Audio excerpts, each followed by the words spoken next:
এক মনোরম পরিবেশ দেখেন দর্শক, কতই না মজা নদী এলাকাতে। যেখানে সেখানে বাতাস, ঠান্ডা বাতাস।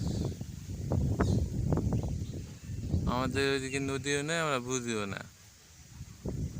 এখানে বড় বড় গলদা চিংড়ি পাওয়া যায় এই নদীতে।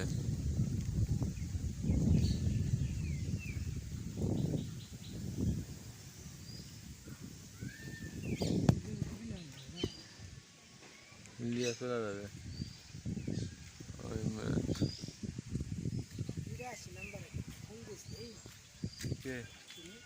82 না কত?